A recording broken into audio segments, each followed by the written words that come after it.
You're not really broke. You're not broke. At least not broke enough to use that as an excuse to not get started investing and getting your own share of the pie.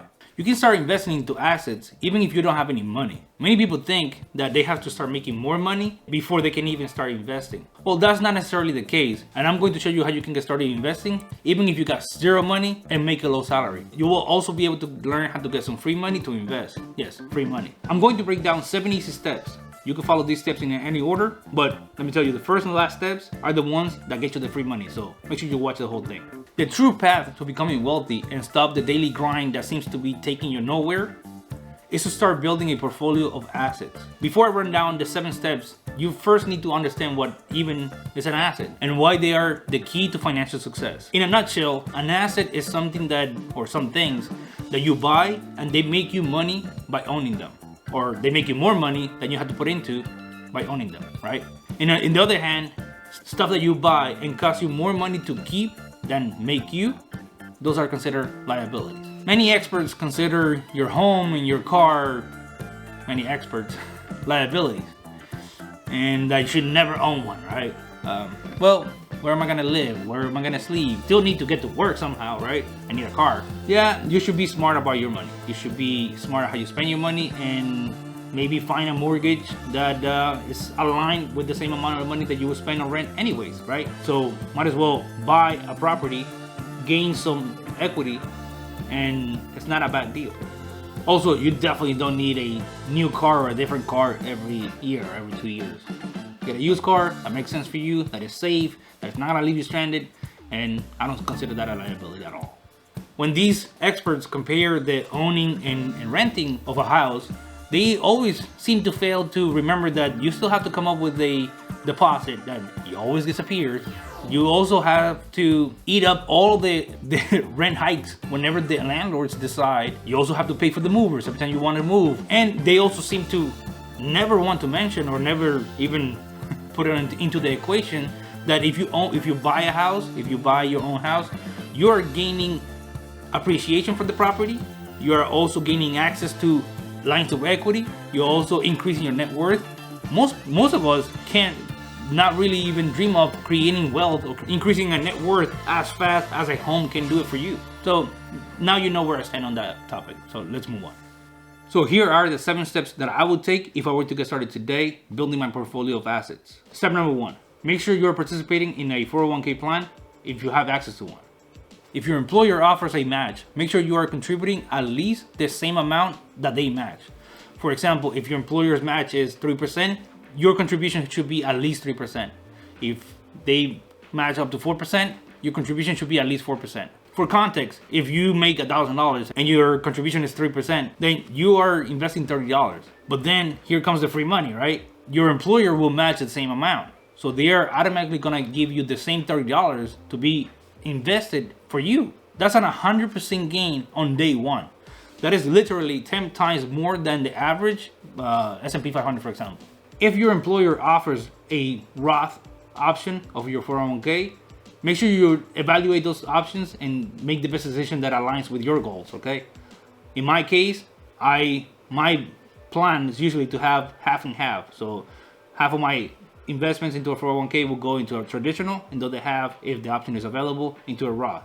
That way I'm kind of hedging myself against any changes in the future for tax codes or whatever, but at least I am exposed to both strategies. A lot of people have not great things to say about 401ks, but let me tell you, from my experience, this is the easiest and most common access to a traditional investment vehicle that most people have. It is the easier to automate, and it is the one that you can see some traction because you have very little control over. On the same topic, let's talk about step number 2, which is opening a brokering account. You need to open a brokering account, and you can use platforms like Robinhood or Schwab's. Your 401k and its performance is not really under your control, right? If you want to explore into other assets and get more exposure to potential growth of the markets, you need to be able to manage and control your own investments.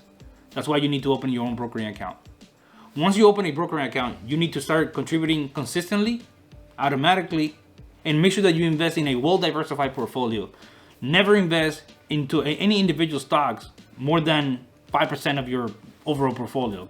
Having a brokering account will allow you to gain exposure into all sorts of asset classes.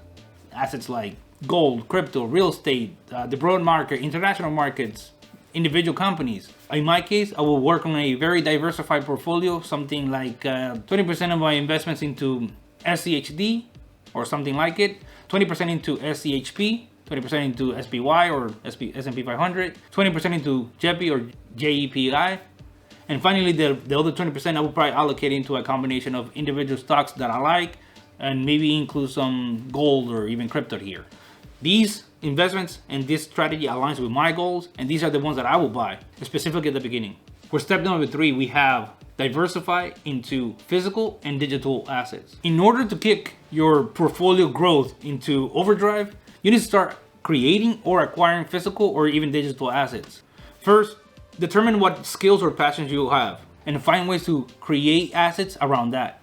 Be realistic and don't expect to buy a fleet of cars or trucks and apartment buildings on your first deals, okay? That's not gonna happen. But you need to start creating and acquiring some assets, and you need to start somewhere, okay? You can start with simple projects like creating online content that you can monetize. Maybe create a how-to guide about things in your business or your industry. Once you create something that is valuable, you can sell that to other businesses, to other people, or even co-workers. There are many examples on how to monetize digital products. And in my case, for example, my main business is in the transportation industry. I will create know-hows on how to get your business started, how to get your truck financed, how to get insurance for those trucks, how to get your first contracts, how to get your permits in order. Then I will post that content or access to that content in forums about transportation or Facebook pages, and even advertise that into platforms like Craigslist or OfferUp, right? Another approach in my case would be something like maybe finding ways to finance a truck or a couple trucks and find people that are willing to rent them from me. Whatever delta I am able to get, the difference with what I rented to them for and my cost will be my profit. Once the truck is paid off and I can rinse and repeat the same process over and over again, my assets start to increase and they actually start generating positive cash flow. This all depends on your experience and your niche, right? Whatever industry you're involved in. But there are opportunities out there, and there are plenty. Now we have step number 4, building a real business. A side hustle or a side business will only take you so far. In order to get wealthy, to truly get wealthy, and be able to afford more assets, you need to start building a business right away. Don't jump into any business idea just right away, and definitely don't put all your eggs in one basket.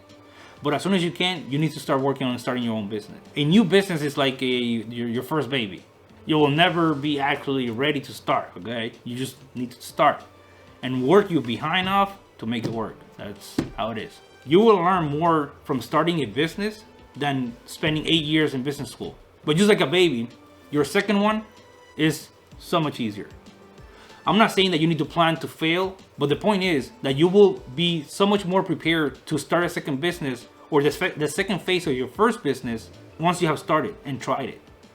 According to some stats, and from my own experience, only about 2 out of 10 businesses that are started by first timers make it. But then the second evolution of the first business or a second business is successful 8 out of 10. You will never know if you are one of those 2 out of 10 that make it on the first try, but you will definitely never be part of the 8 out of 10 that make it on the second phase or the second business, unless you start. Every person and every business and every individual is different, so take this with a grain of salt. For the next step, we'll start playing with the big boys, okay? Talking about real estate. There are many ways to explore real estate investing. You can get some exposure into real estate by using your brokerage account. You could buy into companies that develop real estate, or you can buy what they call REITs, which is an investment vehicle that allows you to get some exposure to the real estate markets without actually owning any real estate. But there are always new ways to get exposure to the market without basically owning any real estate. I know some people that are exploring this new concept and they are being successful at it. This is relatively new even for me, but this is how it works, right? So let's say that you know of a property in a certain market, a market near you, right? The landlord doesn't want to sell it, but they also don't have the resources, or they don't want to renovate it to be able to rent it out. That's where someone that is doing this comes in, right? They start by contacting the landlord and offer them to renovate the unit in exchange for them to be able to lease it under 3 conditions. First, they are able to sublet the unit once they renovate. Second, they get exclusive rights for a long-term lease, usually 5 to 10 years, possibly longer. And third, they agree to lease the property for 10 to 20% below market value once renovated. Obviously, this only works if you know what you're doing, the financials for the deal make sense for you, you have a long-term tenant already in mind or already lined up, you have the resources and the know-how to renovate a unit, and finally, you have the resources to manage the property once the unit is renovated. Obviously, there's always the traditional way to get into real estate, which is buying properties, right? Buying a home. If I were to get started, I would definitely focus on getting a single family home and focus on entry price homes. Try to never overextend yourself and never invest more than 30% of your available cash for the down payment for any single deal. Now, talking about step number 6. Step number 6 is about learning, and learning some more. One of the best assets that you can develop is what you know and what you can do. Your skills will always be available to help you make better decisions. But not only that, others will also see that as an asset, and they will start involving you into their deals just because of your skills or your expertise. Your skills as an asset will be with you your whole life. Regardless on how the economy is doing, you can always monetize your own skills. For me, I will work on developing the skills that are aligned with my passions and the ones that I see bringing in more value for myself. Selling skills, my digital marketing skills, how to read financial reports and stuff like that. I believe that that combination of skills would open up a bunch of doors into a bunch of different businesses or industries. Step number 7, start collecting dividends. Do you know what dividends are? Do you know where they come from? If you don't, comment below and I'll explain it to you in the comments. Many people believe that dividends only come from investing into ETFs or individual stocks.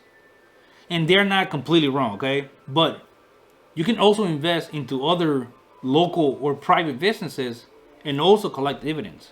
Sometimes your investment doesn't even have to be monetary. You can also offer to invest your connections, your know-how, your image, your skills, right? You probably heard of some athletes or actors that are getting their pay on shares or equity on the project. Once they close those deals, they're able to collect dividend from the profits of those projects for a long time and sometimes forever. As long as you structure your deal correctly, you can do the same and collect from the profits of the new business that you bring to those companies. If I were to do this, I will focus on local businesses or smaller businesses in my area or my industry that I know that I can help with my skills or my connections. And once I bring in new business, as long as they hold their end of the deal, I will be collecting a percentage or a share of that added business. In this case, whatever new business you are able to bring to those existing businesses is your asset. Remember, building a portfolio of assets is a journey that requires patience, discipline, and always learning. Make sure you embrace the process, celebrate your successes, and learn from your mistakes. It's always a good idea to consult a professional before you make any big moves and get a second opinion. That's it for today. Like and subscribe. See you in the next video. Let's grow together.